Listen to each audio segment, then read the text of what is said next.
এই বন্ধুরা যখন নিজেদের আমলের হাদিস দেখেন সহিহ বুখারীর চশমা পরে নেন, আর অন্যদের আমলের হাদিস যখন দেখেন জাল জয়ীফের চশমা পরে নেন।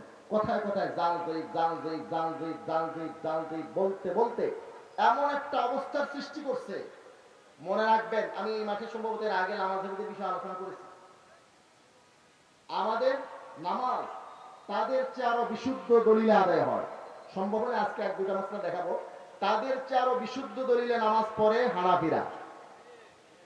জোরে বলেন ঠিক না ঠিক?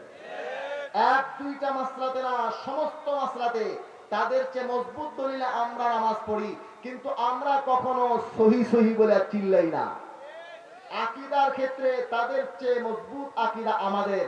তাদের আকীদা তো অনেকগুলো, এর সাথে ওর সাথে ওর সাথে বিভিন্ন বাতিল ফিরকা, এই ইহুদিদের সাথে, মুতাসসিমাদের সাথে, এই মুতাজিলাদের সাথে, খারিজিদের সাথে, বিভিন্ন ফিরকার সাথে তাদের আকীদার মিল আছে। মজবুত আকীদা যদি থাকে সেটা হানাফিদের, মজবুত নামাজ যদি থাকে সুদৃঢ় দলিলের ভিত্তিতে, তাহলে সে নামাজ পড়ে হানাফিরা। তাদের চেয়ে সুদৃঢ় দলিলে আমরা নামাজ আদায় করি। আমরা তাদের নামাজকে কোনোদিন বাতিল বলি নাই, আমরা তাদের নামাজকে কোনোদিন হয় না বলি নাই। তারাই উল্টো আমাদের উপরে বলে। ভাইরা আমার, আমি একটা কথা বলি, আপনাদের দেশে মুরগি আছে না? আছে মুরগি? এই মুরগি ডিম দেয়, দেয় না? একটা ডিমের দাম কত? লাখ টাকা না 10 টাকা? 10 টাকা, সর্বোচ্চ 20 টাকা। আর এক ভাই বললেন 20 টাকা। 20 টাকার বেশি একটা মুরগির দাম না, কথা ঠিক কিনা? 20 টাকা দামের একটা ডিম দিয়া মুরগি চিল্লায় নাকি চিল্লায় না? এমন চিল্লায় যে মনে হয় কয়েকটা মহাদেশ বিজয় করে আসছে, কথা ঠিক কিনা? একটা ডিম দিছে 20 টাকা দাম, কয়েকটা মহাদেশ বিজয়ের মতো উল্লাস, চিল্লি শুরু করে, কথা ঠিক কিনা? কিন্তু ঝিনুকের মধ্যে মুক্তা জন্ম নেয়, একটা ঝিনুকের মধ্যে যে মুক্তা জন্ম নেয়, মুক্তার দাম 10 টাকা, 20 টাকা না লাখ টাকা? লাখ টাকা দামের মুক্তা জন্ম দিয়া ঝিনুকটা চিল্লায় না। এত বড় গরুর বাছুর দিয়া, গরুর বাচ্চা দিয়া গরুটা চিল্লায় না। 20 টাকা দামের একটা ডিম দিয়া মুরগি চিল্লায় নাকি চিল্লায় না? এই জন্য আমরা বলি, তাদের চেয়ে মজবুত দলিলে আমরা নামাজ পড়লেও, তাদের চেয়ে মজবুত আকীদা আমরা ধারণ করলেও, আমরা কোনোদিন সহি সহি বলে মুরগির মতো চিল্লাই না। যাদের কাছে মুরগির ডিমের মতো দলিল আছে, এই ডিম ব্যবসায়ী যারা, তারা চিল্লায়, আমরা চিল্লাই না। যেহেতু ইমাম আযম আবু হানিফা রাহমাতুল্লাহ আলাইহির ইজতিহাদ, তার এক একটা দলিল মুক্তার মতো। মুসলমান ভাইরা আমার, এরা এই জাল জয়ীফ বলে বলে এমন একটা অবস্থার সৃষ্টি করছে। আমি নতুন একটা ভাইরাসের কথা আপনাদেরকে বলে যাই।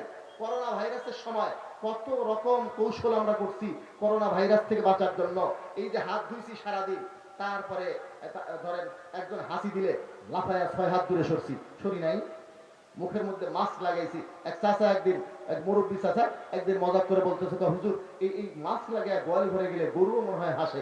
বলে যে এতদিন আমাদের মুখে লাগাইছেন, এখন তো নিজেরা পড়ছে। কত কাহিনী করছি আমরা এই করোনা ভাইরাস থেকে বাঁচার জন্য। এখন এমন এক ভাইরাস আসছে, ওই যে আমরা স্লোগান দেই, ইসলামের শত্রুরা, বলেন বলেন, ইসলামের শত্রুরা, ইসলামের শত্রুরা। এই স্লোগান দিয়ে দিয়ে এমন হয়েছে, ইসলামের শত্রুরা এখন হুঁশিয়ার সাবধান হয়ে গেছে। তারা আর সরাসরি আমাকে আর আপনাকে এখন কাফের বানাইতে আসবে না। সরাসরি তারা স্টেজে উঠে বলবে না তোমরা ইহুদি হও, খ্রিস্টান হও। এখন তারা নতুন কৌশলে হাসছে।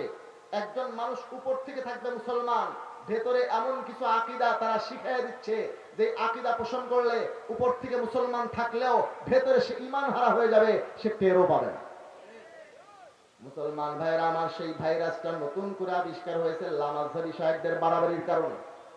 এই ভাইরাসটা আমাদের দেশে আসার জন্য, করোনা ভাইরাসের জন্য যেরকম অনেকে চীনকে দায়ী করে, ঠিক এইরকম নতুন ঈমান বিধ্বংসী ভাইরাস আসার জন্য আমাদের এদেশে নতুন করে মাথাচাড়া দেওয়ার পিছনে দায়ী হলো লামাজহারি শায়েখরা, লামাজহারি শায়েখরা, লামাজহারি শায়েখরা।